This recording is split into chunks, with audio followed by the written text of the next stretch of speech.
Hello, I'm Aubrey Shepherd on the 9th of December 2013. We're going to do a short take even though we had to slide around on a little ice to get up here this evening.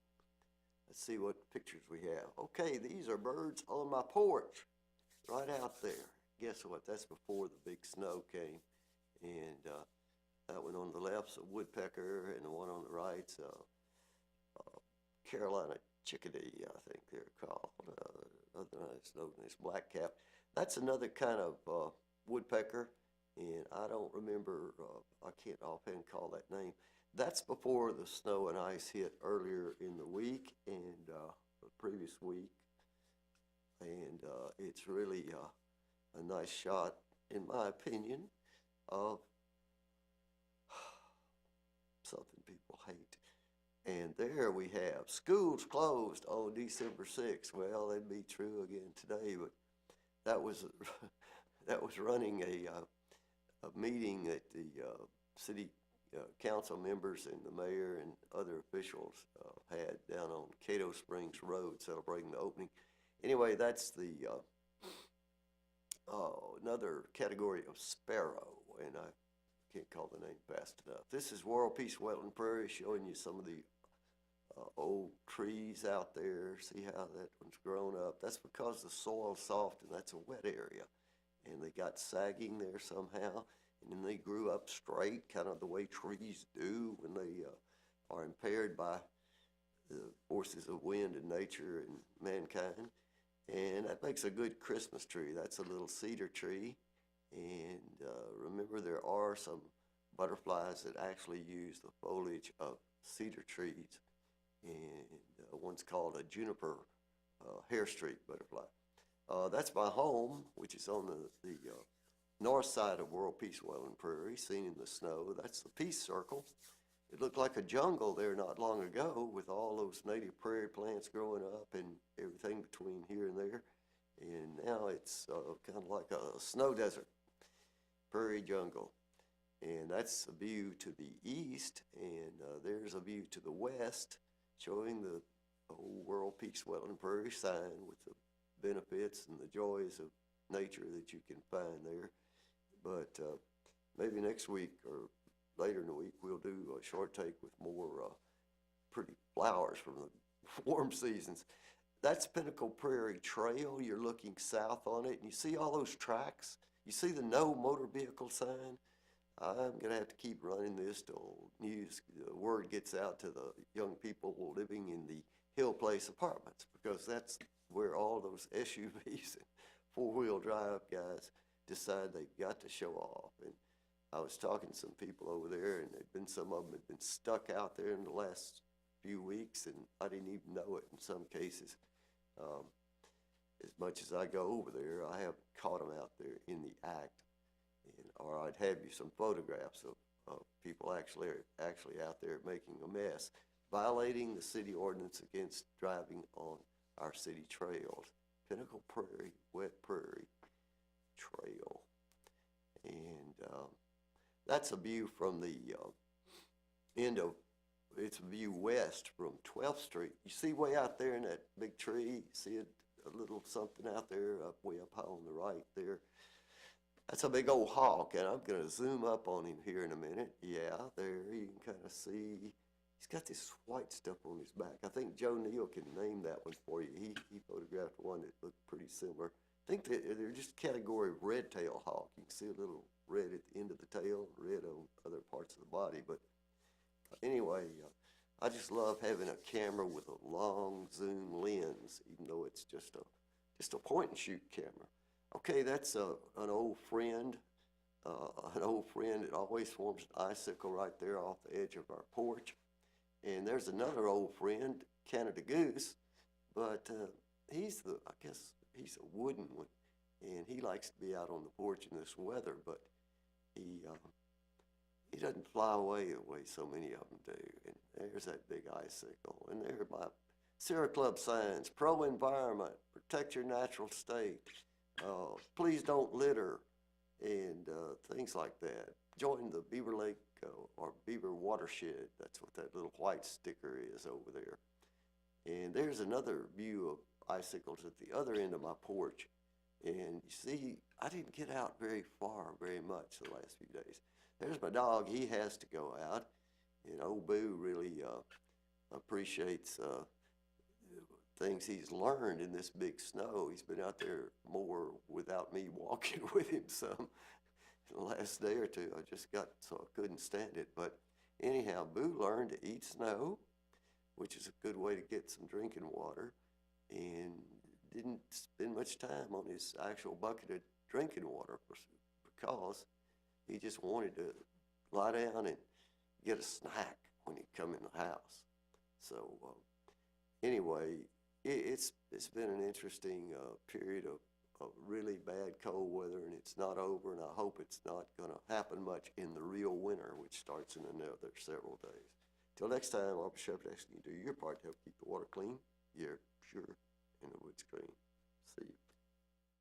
Hello, I'm Aubrey Shepherd, and starting our file of photos today on the 12th of December 2013. You just saw two photos from the same date in 2008. And now we're at a picture made this morning on the 12th of December 2013. Sparrows in my driveway. That's how far I wanted to leave. I finally had to go outside and make a few photos in different places. There's one that's really special. Wish I could crop the photo and be sure to be able to show it. But notice that sparrow's got a gray-topped head, and I'm not sure, it might be a fox sparrow. But anyway, Joe Neal could tell us, but he's not here. He's probably out taking pictures of waterfowl in the far distance somewhere. Another sparrow, a different kind. See, the breast doesn't have the number of flecks and so forth. Okay, we're back down at the railroad trestle on in the snow, and there you can see the way it looks. You know, no longer has an arch, and it's just a big culvert through the arch that used to be the railroad route. I guess it wouldn't exactly be big enough for a train anymore if they needed to put one through there again someday. It's the only thing I worry about on these Rails to Trails. That's a program that started, I don't know, maybe 40 years ago or more, when the railroad started drifting away from reality, and trucks took over, and millions of trucks running instead of a dozen trains. I don't know, it's kind of silly, but anyway. You can see how it looks. You can walk through there, walk all the way down to Razorback Road in that direction to the west.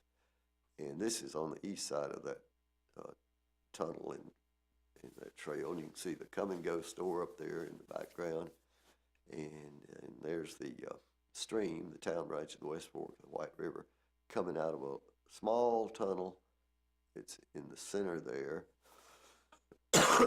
And that's what flows from the university campus and the high school and the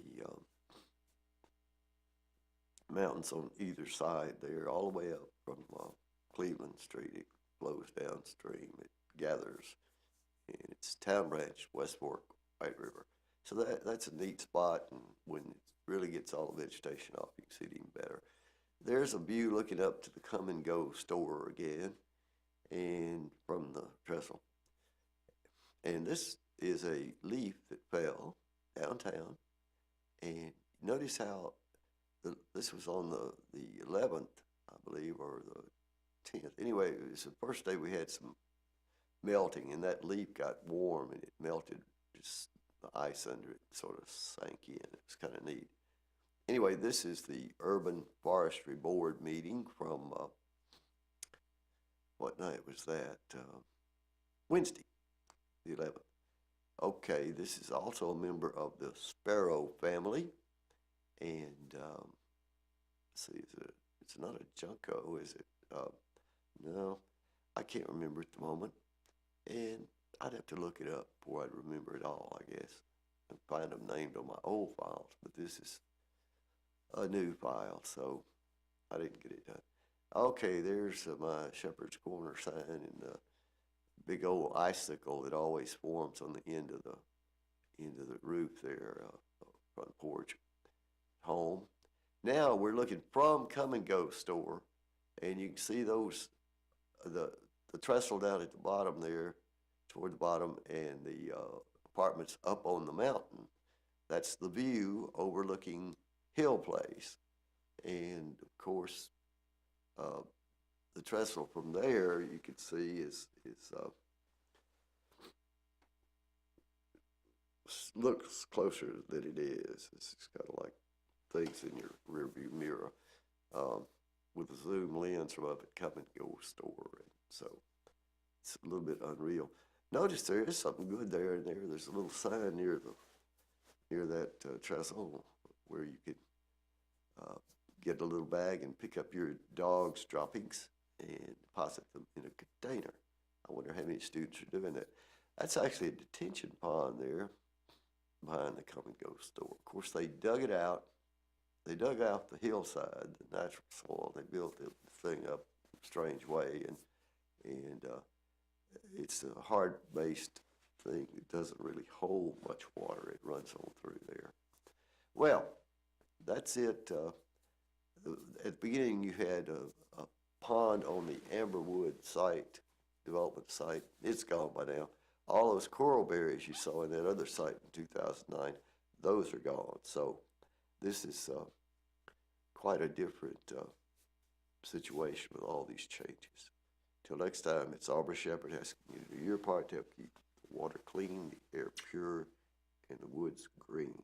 See ya.